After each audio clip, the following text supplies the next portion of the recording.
Vamos a estar predicando hoy del libro de Primera de Corintios. Primera de Corintios es un libro que escribió el apóstol Pablo más o menos en el año 55, desde la ciudad de Éfeso, ciudad de la que hemos hablado bastante durante este año.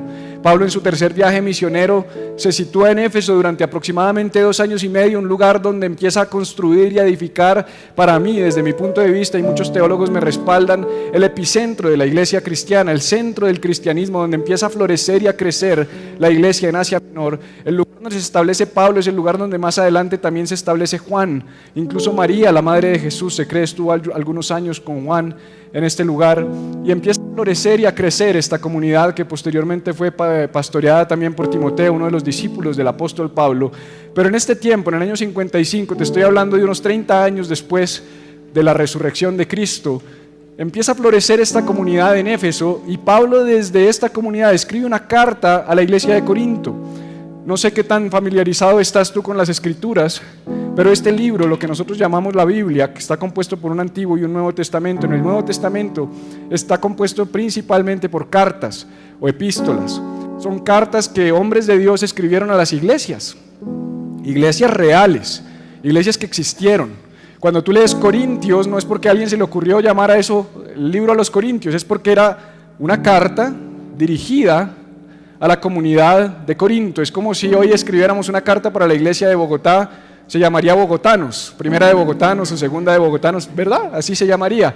Y Pablo le escribe a la iglesia de Corinto desde Éfeso, porque su corazón siempre estaba con estas iglesias. Es curioso que siempre las cartas que escribió Pablo a sus comunidades o a las comunidades que él pastoreaba fueron desde otros lugares donde él estaba ejerciendo el ministerio apostólico, pero es como que estaba allí, le hacían falta a sus hijos y les empieza a escribir porque le llegaba información de lo que estaba pasando y sucediendo en la iglesia. Y quiero hablarte un poco, antes de que entremos en materia, de la ciudad de Corinto. Corinto era una ciudad, o es una ciudad que está separada del continente, es una ciudad de Grecia, una ciudad griega, y es una ciudad portuaria, es una ciudad comercial, era un puerto comercial, era un lugar de mucha influencia, era un lugar muy importante, un lugar que llegó a tener más de 250,000 habitantes. Se cree que aún pudo llegar a tener 400,000 con los esclavos, porque en esa época había mucha esclavitud, y en ese lugar las personas libres se creen que eran 250,000 personas.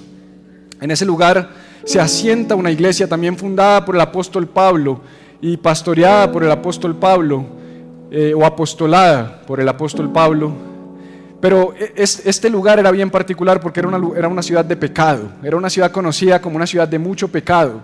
Era como, tal vez si quisiéramos pensarlo hoy día, como Las Vegas. Era una ciudad de mucho pecado, de mucha corrupción, había mucha religiosidad también, mucha filosofía a partir de la cultura griega, pero había mucha corrupción, especialmente en el área sexual, muchísima corrupción. Y allí florece una comunidad y crece una comunidad y se levanta una comunidad muy influyente, tan influyente que en ocasiones tú encuentras que los mensajes de finanzas, los mensajes relacionados con el dinero que están en la Escritura, muchos de ellos provienen de las cartas de Pablo a la iglesia de Corinto. ¿Por qué? Porque era una iglesia próspera, era una iglesia que tenía dinero, era una iglesia que había crecido, que se había extendido y que tenía aún la capacidad de financiar a los cristianos en otros lugares. Pablo les escribe diciéndoles que sus hermanos en Jerusalén están pasando necesidad porque había persecución, y acude a la generosidad de la iglesia de Corinto.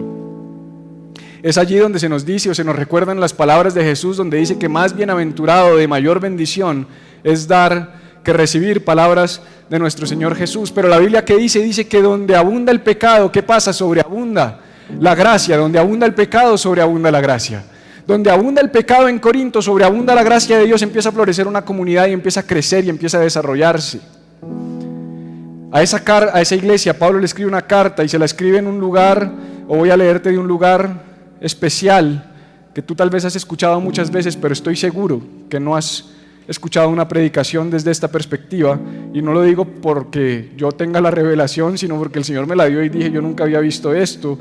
Y dice así, Primera de Corintios capítulo 13, y voy a leer solamente 3 versos. Este es el poema del amor. ¿Has escuchado el poema del amor? 1 Corintios 13. En las casas, en los hogares hay poemas con 1 Corintios 13. En los matrimonios ponen pedazos y fragmentos de 1 Corintios 13. Hay canciones de 1 Corintios 13. Es el poema del amor. Es la carta romántica. Es lo que tiene que ver con el amor. Es tan bello, tan hermoso como Pablo nos habla del amor. Pero quiero decirte que esto no tiene nada que ver con el amor romántico y no es para nada un poema de amor. Es más bien un documento profundo de confrontación. Dice: si yo hablase lenguas humanas y angélicas, está hablando 1 Corintios 13:1, y no tengo amor, vengo a ser como metal que resuena o címbalo que retiñe. Y si tuviese profecía y entendiese todos los misterios y toda ciencia y tuviese toda la fe, de tal manera que trasladase los montes, y no tengo amor, nada soy. Y si repartiese todos mis bienes para dar de comer a los pobres, y si entregase mi cuerpo para ser quemado y no tengo amor, de nada me sirve. Leeré hasta ahí en el día de hoy. Padre, yo te pido que con estos 3 pasajes produzcas algo profundo en nuestros corazones y nos lleves a conectar nuevamente de una manera profunda con tu esencia, por ende nuestra esencia. Señor, gracias por esta palabra que me has regalado para hoy, para esta iglesia, para esta casa, que quede grabada en nuestros corazones, Señor, y que marque el rumbo de los próximos 3 años por lo menos, que vamos a estar en este lugar, en tu nombre, Jesús. Amén. La enseñanza la he titulado Nuestra Esencia, y quiero que hablemos un poco de eso, porque nosotros como iglesia somos una iglesia diferente, somos una iglesia distinta, y se lo decía esta semana a mi equipo o a mi staff, les decía: lo diferente de nosotros como iglesia no es que nos vistamos de negro, no es que yo tenga tatuajes, no es que yo tenga barba como de loco, no es nada de eso, porque a veces pensamos que eso es lo que nos hace distintos, pero sabes, esto se puede copiar muy fácilmente, esto se puede recrear muy fácilmente, esto lo podemos lograr muy fácilmente. Un poco de creatividad, un poco de sentido común y entender un poco las tendencias, y fácilmente podríamos, Miguel, montar otro lugar igualito a este. Pero si la esencia, que es el corazón, se pierde, lo que se llama el core, el centro, se pierde, no es más que una cáscara, no es más que un uniforme. No sé si me hago entender. Cuando yo empecé este ministerio junto con mi esposa y un grupo de personas que nos reuníamos en mi casa sin ninguna intención de hacer iglesia, sin ninguna intención de edificar una iglesia ni de empezar un ministerio, en ese momento, cuando hicimos eso, yo le dije al Señor: Señor, ¿qué tal si en vez de tú pedirme a mí que yo vaya y empiece un ministerio, me das la instrucción, me dices a cuál ir? Yo voy a esa iglesia, me le presento a ese pastor y le digo: pastor, soy Felipe Echeverry, tengo esta formación, tengo esta historia, tengo estas capacidades, he hecho esto, he vivido estas cosas, déjeme servirlo y déjeme ayudarlo. Y yo lo ayudo. Lo que usted necesite, pastor, yo lo ayudo. Mis dones y mis talentos, el Señor me pidió que los pusiera a su servicio, pero no me hagas empezar un ministerio, Señor. Iglesias hay muchas, pensé yo. Aquí nomás hay una enfrente. A 2 cuadras hay 2. A 2 cuadras más hay otra. Y el Señor me dijo: no, porque lo que yo a ti te he dado es único. Yo no lo entendía en ese momento. Tal vez hoy lo estoy empezando a entender de qué me estaba hablando el Señor. Pero el Señor me dijo: tú vas a hacer una iglesia para personas sin iglesia. Tú vas a edificar y a construir una iglesia para personas que no me conocen. Tú vas a desarrollar un ministerio para personas que nunca vendrían a una iglesia. Tú vas a edificar un lugar donde personas que le han dado la espalda al evangelio por causa del mal testimonio, por causa de malas experiencias, por causa de paradigmas, nunca vendrían a una iglesia. Aún más, tu iglesia no va a ser caracterizada por un edificio, no va a ser reconocida por un edificio, no va a ser reconocida por una fachada, no va a ser reconocida por un canal de internet ni un sitio web. Tu iglesia va a ser reconocida por tu esencia, que vamos a hablar hoy de eso, por tu esencia, no la mía, la esencia de Iglesia Viva. Y me dio el nombre, me dijo: se van a llamar Iglesia Viva. ¿Por qué viva? Porque no van a ser limitados por las cuatro paredes. ¿Por qué viva? Porque va a tener mucho más que ver con una comunidad que se reúne los domingos y que nunca más se ve entre semana, sino que van a tener la capacidad de llevar vida y transmitir vida a toda la ciudad y las ciudades donde yo los plante y donde yo los ponga. No va a estar limitada por ciudades, no va a estar limitada por continentes, no va a estar limitada por edificios, no va a estar limitada por tecnología. La capacidad de impacto y de transformación de Iglesia Viva está en nuestra esencia, está en nuestro ADN, que es de lo que nos viene a hablar el apóstol Pablo en el día de hoy. Quiero volver a leerte y que empecemos a desarrollar versículo a versículo. Dice así, el versículo 1 de lo que leímos hoy dice: y si yo hablase, fíjate lo que está diciendo Pablo, y si yo hablase, ¿qué tal si yo hablase lenguas humanas? ¿Qué tal si hablase lenguas angélicas? Está diciendo Pablo. Lo que pasa es que tenemos que entender que para la comunidad de Corinto era muy importante la filosofía, era muy importante la cultura humana, era muy importante la sabiduría humana. Si tú quisieras impresionar a alguien o conquistar a alguien en ese tiempo, tal vez hubieras tenido que decir: yo hablo 6 idiomas.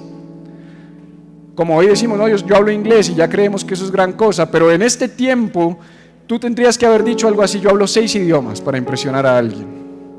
En otras palabras, el que hablaba muchas lenguas humanas era de admirar, era de reconocer.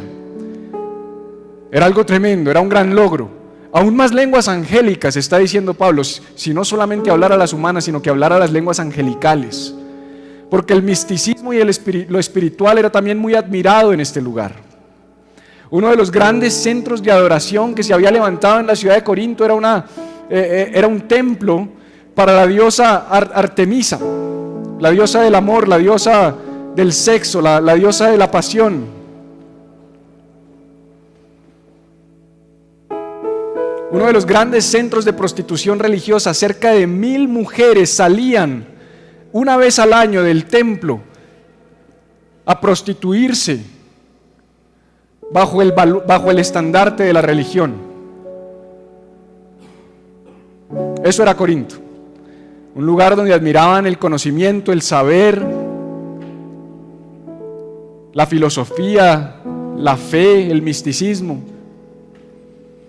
Y Pablo está diciendo: si tú hablases todas las lenguas humanas, si tú hablases aún las lenguas de los ángeles, pero ¿qué dice?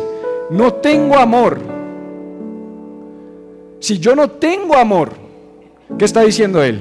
Vengo a ser como metal que resuena y címbalo que retiñe. Y tal vez si yo te digo: hey Miguel, eres como un metal que resuena, pues eso no sé si me está diciendo algo bueno o algo malo. Que pareces un címbalo que retiñe. Uno dice: eso será bueno o malo, pero ellos sí sabían de lo que les estaban hablando.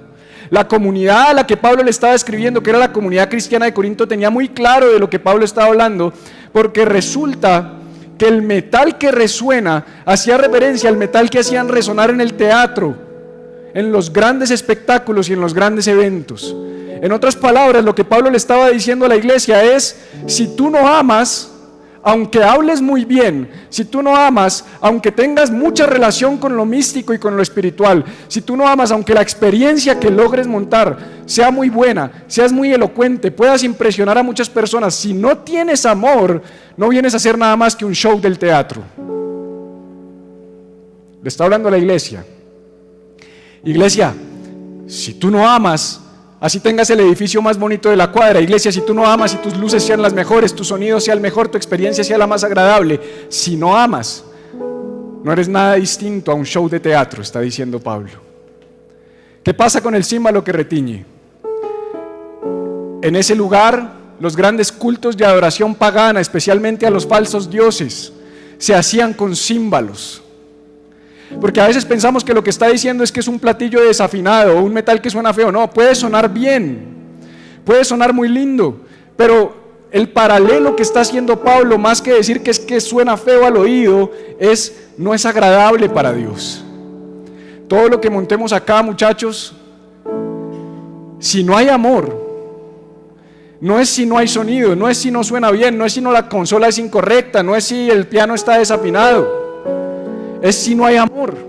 Si no tengo amor, mi adoración no es nada distinta de la falsa adoración, es lo que está diciendo Pablo. Continúa diciendo: y si tuviese profecía, nos gusta la profecía, Ah, tú traes un profeta y aquí no cabemos, nos toca hacer mezanín. Si yo traigo profeta cada 8 días, esto se llena. Ahí sí nos volvemos los dueños de la cuadra, nos toca comprar la panadería de al lado y la casa de la vecina. Y entendiese todos los misterios, no algunos, todos los misterios, y toda ciencia, y si tuviese toda la fe. ¿Cuál es el común denominador ahí? Todo. O sea, Pablo está exagerando. Fíjate el tono de Pablo. Ay, el poema del amor. No, Pablo es sarcástico. Porque nadie puede decir que tiene toda la profecía, que tiene todos los misterios, que tiene toda la ciencia y que tiene toda la fe. Pero Pablo está diciendo, si yo tuviera todas esas cosas, de tal manera que trasladase los montes y no tengo amor, nada soy. Lo primero de qué nos está hablando cuando dice, vengo a ser como metal que resuena o símbolo que retiñe, está hablando del hacer. Fíjate que el primer versículo habla del hacer. Los seres humanos estamos compuestos, o de alguna manera nuestra vida se caracteriza por 3 cosas: lo que hacemos, lo que somos y lo que tenemos. ¿Estás de acuerdo conmigo? Lo que hacemos, lo que somos y lo que tenemos. Pablo, de una manera muy sutil, está tratando con esos 3 aspectos. En el primero está diciendo, si tú hablases muchas lenguas, eso tiene que ver con el hacer. Si tú tuvieras la capacidad de hacer muchas cosas, no eres más que un címbalo que retiñe, un metal que resuena. En otras palabras, lo que haces no sirve. Pero el segundo dice, nada soy. ¿Eso con qué trata? ¿Alguien vino a la iglesia hoy? Con el ser. Eso trata con el ser. Tu identidad. Lo que Pablo está diciendo es, aunque tú puedas hacer muchas cosas, aunque tú puedas tener muchos dones, muchos talentos, ser un profeta, tener todo el conocimiento, toda la ciencia, toda la fe, una fe que trasladase los montes,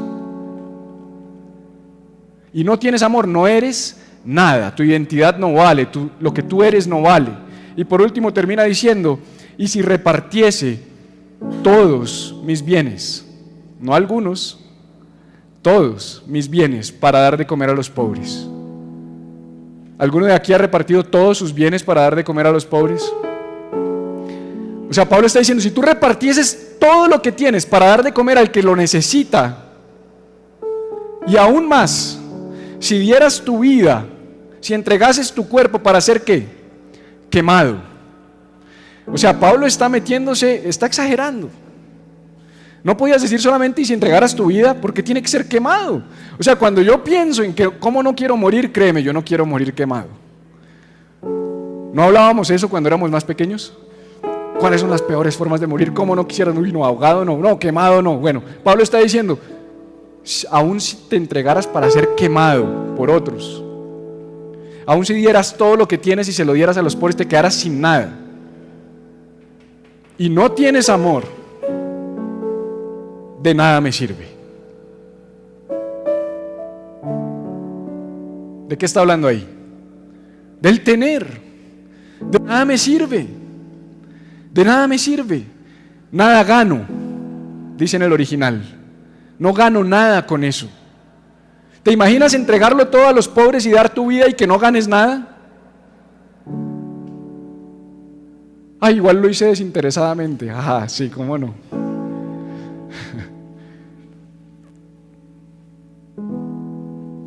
Pero me llama mucho la atención que la iglesia, y cuando hablo de la iglesia universal, no estoy criticando a una denominación ni a una iglesia que se hace en una dirección, estoy hablando de la iglesia universal.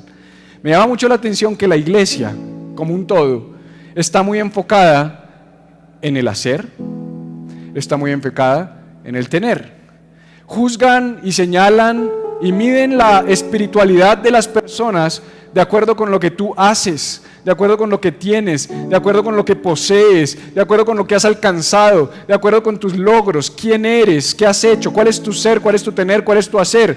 Vales por lo que haces, por lo que tienes, por lo que eres. Porque la iglesia está siendo un reflejo del mundo, no un reflejo de Cristo, y el mundo te mide por lo que eres, te mide por lo que haces, te mide por lo que tienes. Dime primero quién eres, qué marca de zapatos tienes, qué te pusiste hoy, cuál es esa cartera, de qué marca es, si no, no te hablo. Si no has logrado nada, no te hablo. No tienes nada para darme. Y aún la iglesia está volcada en el hacer. Tienes que hacer buenas obras, tienes que portarte bien, tienes que comportarte de esta manera. Se supone que ser cristiano es verse de una manera. Por eso cuando yo digo que soy pastor, la gente dice como, no, ¿en serio? Porque no parezco lo que en la mente de ellos se supone debe ser un pastor. Pero ¿quién dijo cuál es el paradigma de ser cristiano? ¿Quién dijo que ser cristiano tiene que ver con hacer, con tener o con ser? ¿Quién dijo que ser cristiano se relaciona con eso? Pues Pablo claramente está diciendo que ser cristiano no tiene nada que ver con esas cosas. Pablo está diciendo, mira, si hablas todas las lenguas, si eres el profeta, si entiendes toda la ciencia, si tienes mucha fe, si con tu fe trasladas montes, si tienes una fe que mueve montañas, si repartieses todo lo que tienes y se lo das a los pobres, si entregaras tu vida misma, sin amor, no vales nada, no te sirve de nada. Vienes a ser como un sonido que no suena bien. Ahora volvamos al contexto. Corinto, comunidad floreciendo, una de las iglesias más prósperas, más grandes, más bonitas. ¿Por qué hablo de esto hoy? Cuando quisiera venir a decir, ay, el amor de Dios, y vamos a celebrar iglesia, y esto es un día de júbilo y de gozo. No, lo que te quiero decir es, Dios nos está haciendo un llamado de atención. Dios nos está diciendo, ni crean que el haberse movido de ese lugar a este lugar, a un lugar más grande, los va a hacer perder la esencia que yo les he puesto en su corazón. Gracias. ¿Quiénes fueron las del amén? Gloria a Dios, Marta. No nos podemos distraer. O sea, si nosotros vamos a medir nuestro éxito porque duplicamos nuestra capacidad, estamos fritos. Si nosotros vamos a medir nuestro impacto y nuestra capacidad de generar impacto en esta ciudad, porque hoy tenemos una bodega más grande, estamos fregados. Porque el sonido va a ser mejor, porque los instrumentos van a ser mejores. No es por ahí. Se trata del amor, está diciendo Pablo. Pablo está diciendo, puedes tener todo en el mundo y si no tienes amor no sirve de nada. Puedes tener todas las cosas del mundo, pero si no tienes amor, no sirve de nada. Me hace pensar en las palabras de Jesús, Mateo capítulo 7, versículos 21 en adelante, y te lo voy a leer, porque nos medimos por las conquistas de lo visible, de lo material. Entonces mira lo que dice Jesús. Estas son palabras de Jesús. Yo creo que Pablo se inspiró en todas las mensajes y las palabras de Jesús. Dice, no todo el que me dice Señor, Señor entrará en el reino de los cielos, sino el que hace la voluntad de mi Padre que está en los cielos. Fíjate que Jesús está diciendo, no todo el que con sus palabras dice Señor va a entrar al reino, sino el que hace la voluntad, el que ejecuta la voluntad. Y muchos me dirán en aquel día, grábate esto, está hablando de que ¿quién va a entrar? ¿El que hace qué? La voluntad. Y después dice que en ese día le dirán, Señor, Señor, ¿no profetizamos en tu nombre? ¿De dónde escuchaste lo de lo profetizar hace poquito? Primera de Corintios 13, versículo 2, ok. ¿Y en tu nombre no echamos fuera demonios? Y en tu nombre hicimos muchos milagros. Y entonces les declararé, nunca os conocí, apartaos de mí, hacedores de maldad. O sea, la voluntad de Dios no es profetizar, no es echar fuera demonios, no es hacer muchos milagros. Porque dice que el que entrará es el que hace la voluntad, pero dice que profetizaron, echaron fuera demonios, hicieron muchos milagros. Aquí podemos profetizar, echar fuera demonios, hacer muchos milagros, podemos hacer campañas, podemos llenar este lugar, hacer noche viva, hacer madrugada viva, lo que quieras. Podemos salir a hacer jornadas, a regalarle comida a las personas en las calles, pero si no hacemos la voluntad de Dios, va a decirnos, apártense de mí, nunca los conocí. Porque la voluntad de Dios se trata es de tener amor. ¿Y tú sabías que tú puedes dar sin amar? ¿Tú sabías que tú puedes dar todas tus cosas a los pobres sin amar? ¿Tú sabías que hay gente que lo hace por ellos mismos, por amor propio, para sentirse bien, para calmar su ansiedad, para satisfacer sus vacíos, para creerse un buen hombre, una buena persona, un buen ser humano? ¿Vinieron a la iglesia hoy?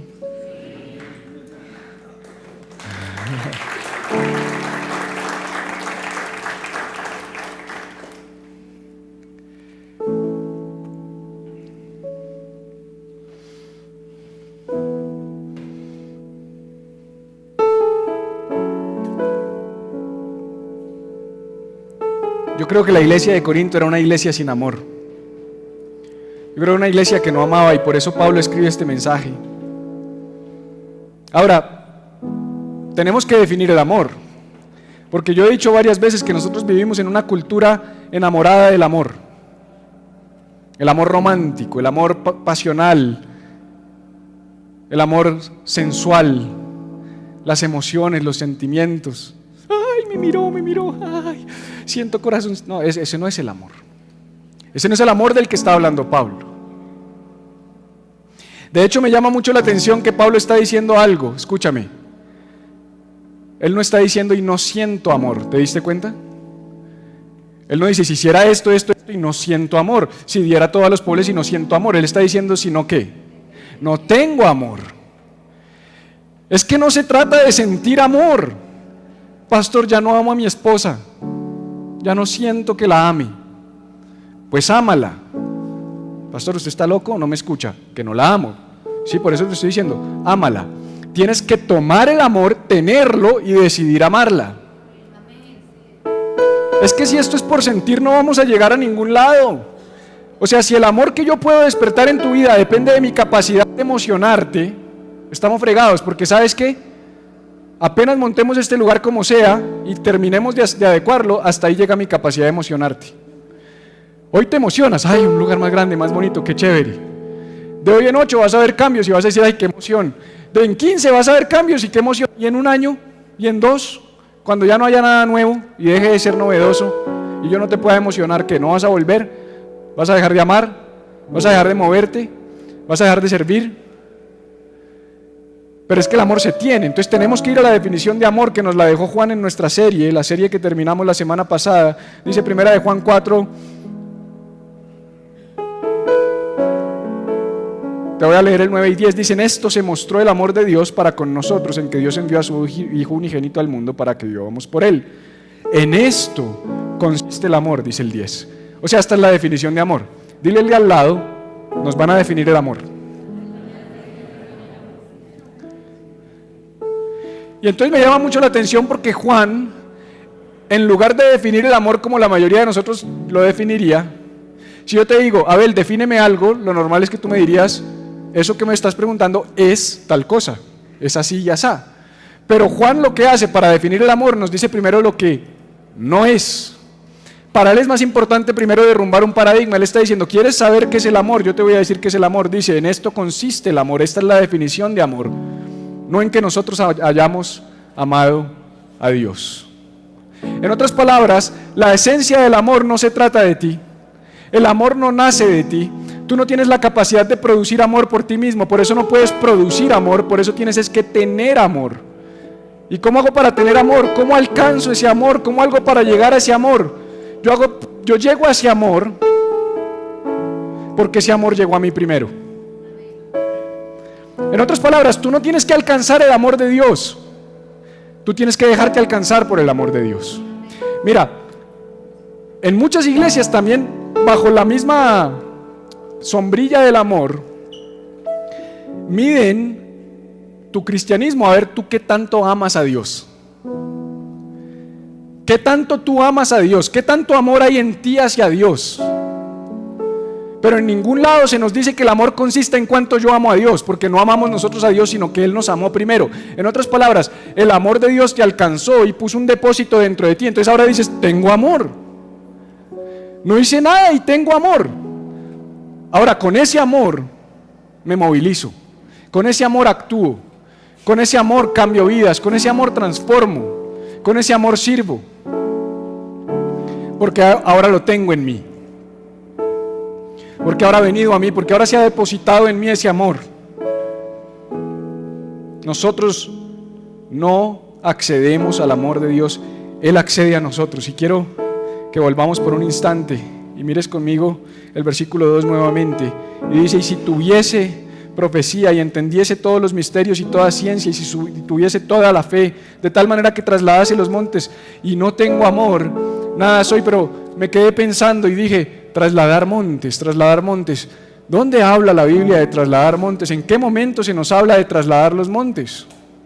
Jesús nos habló de trasladar los montes. Son palabras de Jesús. Necesito ir a las palabras de Jesús. Necesito entender en qué contexto Jesús ha hablado de trasladar montes, porque Pablo nos está hablando de trasladar montes. Y entonces vamos a Mateo capítulo 7. No, vamos a ir a Mateo capítulo 17, perdón. ¿Te acuerdas que te he hablado del monte de la transfiguración? ¿Te acuerdas que hemos hablado y hablamos mucho de que solamente 3 discípulos tuvieron el privilegio de subir al monte con Jesús, donde su rostro se transfiguró, donde tuvieron la máxima experiencia espiritual que ningún ser humano ha tenido? El rostro de Jesús cambió, la nube cayó, la voz de Dios se escuchó audiblemente, aparecieron Elías, Jeremías. Los discípulos dijeron: hagamos una enramada, quedémonos acá, este es el paraíso, no necesitamos nada más. Y Jesús les dijo: no, tenemos que volver, porque no se trata de nosotros, no se trata de ustedes, se trata de algo más grande. Y vuelven y se encuentran con un muchacho endemoniado. Se encuentran con alguien que tiene demonios, que se encuentran con alguien que está poseído, se encuentran con alguien que está pasando necesidad y dificultad, y no pueden hacerlo libre. Acababan de venir de la máxima experiencia espiritual que cualquier ser humano pudiera tener. O sea, llegaste del retiro espiritual de 20 semanas con ayuno de 40 semanas. Huelga de hambre. Y no pudiste hacer libre a una persona. Entonces eso le produce frustración a los discípulos y le dicen: maestro, ¿por qué nosotros no pudimos? Y mira lo que dice Jesús. Viniendo entonces los discípulos a Jesús aparte, dijeron: ¿por qué nosotros no pudimos echarlo fuera?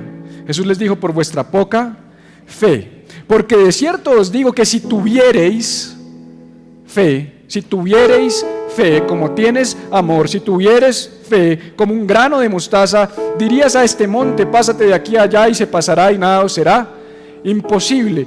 Siempre que nos predican el pasaje de trasladar montes, escúchame, nos lo predican enfocándonos en nosotros mismos. ¿Cuál es tu monte? ¿Cuál es el monte que estás enfrentando hoy? Yo puedo hacerte un sermón motivacional sobre trasladar el monte. Hoy podría haberme echado una prédica que no se te olvide nunca sobre trasladar el monte. Para eso yo podría ser bueno. ¿Cuál es tu monte en tu matrimonio? ¿Cuál es el monte en tus finanzas? ¿Qué es lo que está pasando? Vamos a declararle a ese monte que se quite y se va a quitar. Y de paso ven y pacta y échame unos billeticos aquí para que funcione mejor. Para manipular fácil, para coger la palabra y torcerla. Pero siempre que nos hablan de mover el monte, creemos que es nuestro monte. Y ahí no se trataba de mover su monte, era mover el monte del muchacho endemoniado. La fe es para ayudar a otros, la fe no es para ayudarte a ti mismo.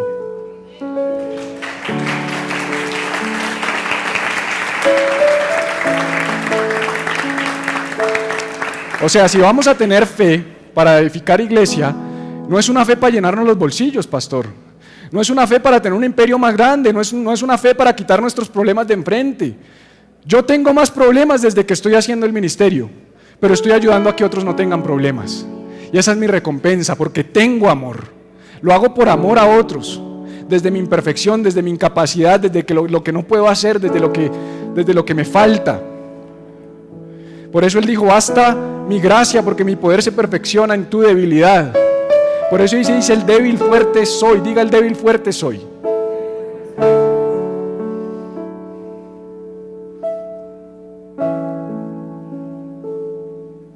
El problema es que nos han enseñado a tener fe para nuestros problemas, a tener fe para nuestros rollos. Me importa 5 el tuyo, yo vine con el mío. Por eso las iglesias son así: yo enfocado en mí mismo, el de al lado no me importa. Y si van a repartir milagros, quite y ahí yo me voy a codazos, yo tengo que estar de primero acá. Y entonces los pastores: vamos a hacer un llamado hoy para que tal. Y la gente de una vez empieza: 1, 2, 3 por mí. No, esa no es la iglesia, esa no es nuestra esencia.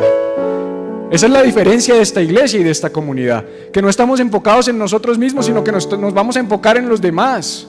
Que nuestra fe tiene que ser para trasladar el monte de otro, que nuestra fe tiene que ser para ayudar a que otros sean libres y que sean sanos. Nuestra fe es para liberar a otros.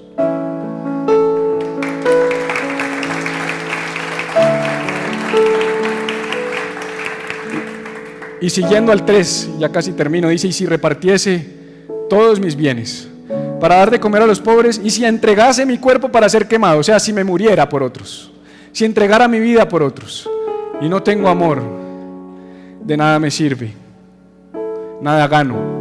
El original dice nada gano. No gano nada con eso. Y me lleva nuevamente a pensar en las palabras del Señor Jesús, Mateo capítulo 16, versículo 26, palabras de Jesús. Gano, ¿te acuerdas que dice Pablo? Nada gano, no gano nada, no gano nada. Si diera mi vida para ser quemada, pero no tengo amor, no gano nada, dice Jesús, porque ¿de qué le sirve al hombre? Si ganare. Pablo dijo nada gano y Jesús dice si ganare todo el mundo, pero perdiere su alma, ¿o qué recompensa dará al hombre por su alma? O sea, Jesús dice, tú te puedes ganar el mundo entero, puedes conquistar al mundo entero, puedes tener toda lengua, puedes tener toda profecía, puedes tener toda ciencia, puedes tener toda la cuadra, puedes tener el templo más grande, pero si no tienes amor, de nada sirve, nada ganas. Y entonces Pablo mismo, más adelante a la iglesia de Filipos, cuando dice la carta a los filipenses, es la iglesia en Filipo, Pablo les escribe en Filipenses 1, versículo 21, dice Pablo, porque para mí el vivir es Cristo y el morir es ganancia. Espérate, Pablo, porque a los de Corinto les dijiste que nada gano si muero quemado, y acá estás diciendo que el morir es ganancia. Ponte de acuerdo. O sea, Pablo lo que estaba diciendo, porque esta ya fue una de sus últimas cartas, lo último que escribió Pablo, ya más adelante, más avanzado en edad, una década más tarde quizás, y les está diciendo, iglesia, para mí el morir ya es ganancia. En este momento, 10 años antes quizás no, pero ahora está diciendo, para mí ahorita morir es ganancia, porque yo sé que si muero voy a ver a mi maestro, porque yo sé que si muero voy a estar con él, porque yo sé que si muero voy a acompañarlo a él, voy a ver su rostro, voy a poder estar allí con él. ¿Por qué será que Pablo aquí está diciendo que el morir sí es ganancia para él? En otras palabras, ¿cómo será para nosotros la muerte? ¿O qué tendrá que pasar en nosotros para que la muerte sea ganancia? Yo no sé tú, pero yo, como dice mi pastor, como dice el profeta Luis Miguel, no sé tú, pero yo. No, si ya le estoy cogiendo los chistes a José, estoy paila, ¿no? No me acordé, eso fue culpa aquí de Afrobeat que me hizo ese ritmo.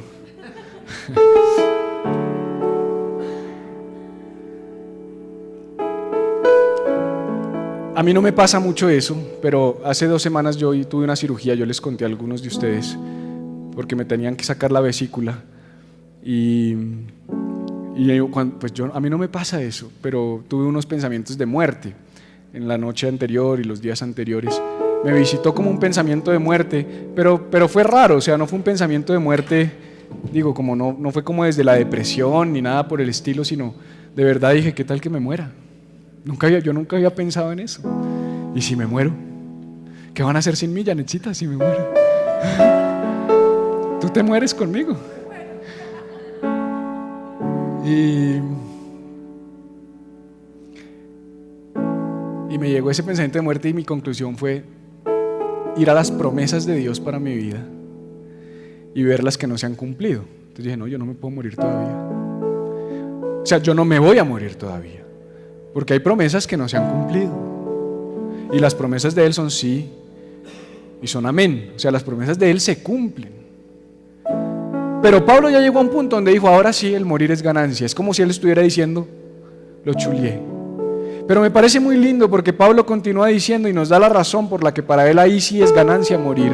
Dice, mas si el vivir en la carne resulta para mí en beneficio de la obra. Mira el corazón de este hombre. Es decir, ya podría morir, está diciendo Pablo. Ya estoy cansado, ya estoy desgastado. Por cierto, vamos a hacer un grupo para ir la otra semana a ver la película El Apóstol Pablo, porque ya la estrenaron en Cinépolis y en Cinemark. Entonces vamos a ir un grupo. Les hago el paréntesis para que después no se fue la rosquita y no me dijeron. Vamos a ir, háblense entre ustedes y vamos cuadrando el asunto, porque esa película tenemos que verla porque fue el pacto que hicimos cuando hicimos la serie 0 kilómetros, ¿se acuerdan?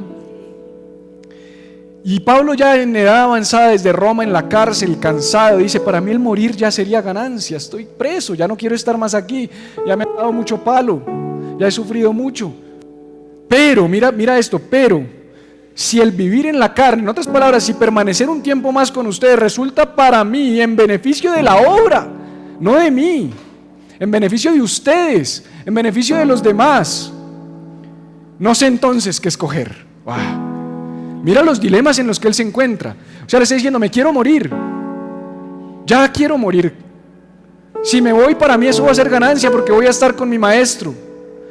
Pero si quedarme es beneficioso para ustedes, me la ponen difícil. Y termina concluyendo, porque él mismo se responde: estaba preso. O sea, si tú a veces en el baño te enloqueces, imagínate este man preso. En un trancón uno se chifla, es verdad. No sé qué escoger, porque de ambas cosas estoy puesto en estrecho. O sea, me tienen aquí apretándome las dos. Me quiero morir, pero quiero ayudar a la obra, está diciendo Pablo. Teniendo deseo de partir y estar con Cristo, lo cual es muchísimo mejor. O sea, me quiero ir porque es mejor estar con Cristo, pero me queda difícil porque ustedes me necesitan. Y mira lo que concluye: pero quedar en la carne es más necesario por causa de vosotros. Por causa de vosotros. ¿Cuándo fue la última vez que tú tomaste decisiones trascendentales por causa de otros? ¿Cuándo fue la última vez que enfrentando una situación difícil no fuiste tú mismo, tú en el centro, el motor para la toma de la decisión, sino fueron otros? Esa es nuestra esencia, iglesia. Nuestra esencia es incomodarnos un poquito y decir: yo estoy dispuesto a sacrificarme a mí mismo, yo estoy dispuesto a morir a mis deseos, yo estoy dispuesto a morir a mis pasiones con tal de ser de beneficio para otros. Este hombre quería morir y estuvo dispuesto a vivir unos años más, pocos, porque cortaron su cabeza unos 2 o 3 años más tarde. Pero su anhelo y su deseo fue: si tengo que seguir sufriendo por causa de vosotros, lo sigo haciendo. Nosotros no vinimos aquí, escúchame, para estar más cómodos. Nosotros no vinimos aquí para estar más holgaditos. Nosotros no vinimos aquí para tener un lugar, está más chévere, se siente menos claustrofobia, siento menos calor.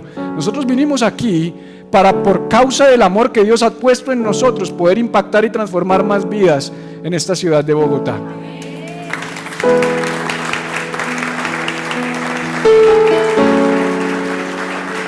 Esa es nuestra esencia. Eso es esta iglesia. Cuando decimos amar, servir y transformar, es porque tenemos que ser una iglesia, no que la reconozcan por sus edificios, no que la reconozcan por sus redes sociales, no que la reconozcan por la elocuencia de sus predicadores, no que la reconozcan por la música, no que la reconozcan por los discos, no que la reconozcan por el dinero, no que la reconozcan por las obras que hacemos, que la reconozcan porque está llena de amor. Tu vida y mi vida deben ser vidas llenas de amor. Si nosotros amamos, iglesia, como consecuencia, todo lo demás va a venir. Pablo no está diciendo que la profecía esté mal. Pablo no está diciendo que tener fe para trasladar montes esté mal. Pablo no está diciendo que hablar todas las lenguas esté mal. Pablo no está diciendo que tener dones está mal. Es más, él viene de 1 de Corintios capítulo 12 de mostrarnos todos los dones espirituales. Lo que él está diciendo es: si los tienes todos y no tienes el amor, no sirve para nada. Yo no quiero nada sin amor. Yo no quiero extender una iglesia sin amor.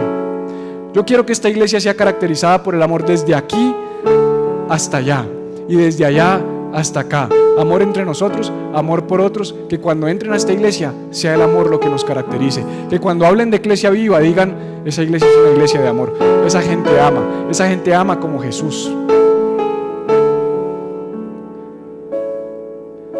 El verdadero amor, el amor que da su vida, el amor que se incomoda. Así que en esta nueva etapa no nos vamos a acomodar en esas sillas, iglesia. Mira, esta es nuestra primera reunión y mira cómo estamos. No nos vamos a acomodar.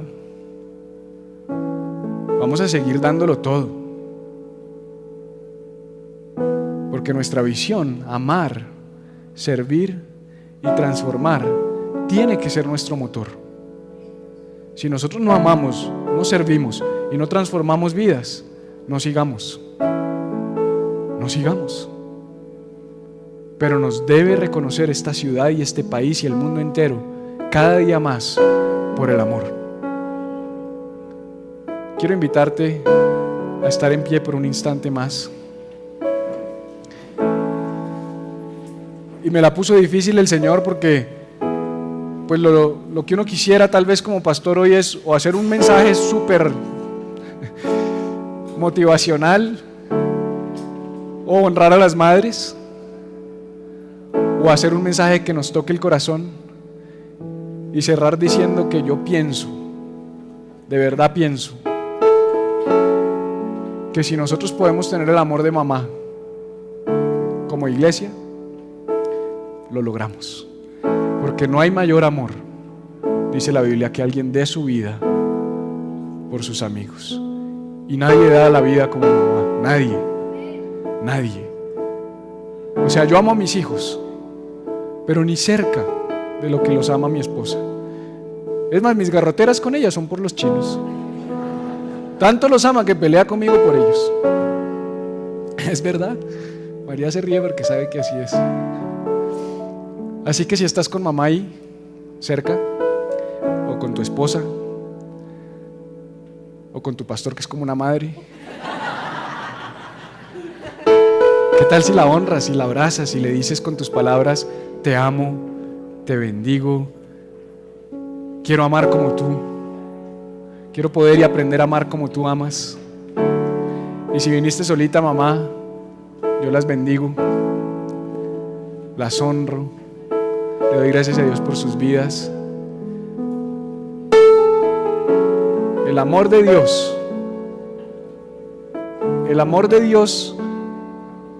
no creo que haya nada más parecido a su amor que el amor de una mamá.